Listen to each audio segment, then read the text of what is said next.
bir görüm alınmadı. Haberler diyorumdan beri Cuma günde o national problems'dan ben ülkedeyim. Bir ay önceden kaklamayız. Buz bozulmayı dört gözle beklen rahatsızlıklı.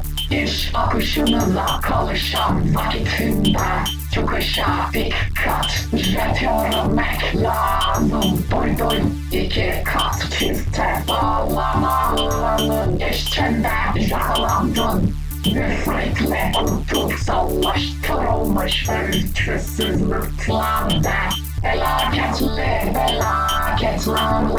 streetmeyle inelenmelenmiş aşırılı fedakarlık yine dayanma sınıfa işten. Adım Ayşe! Get used to it!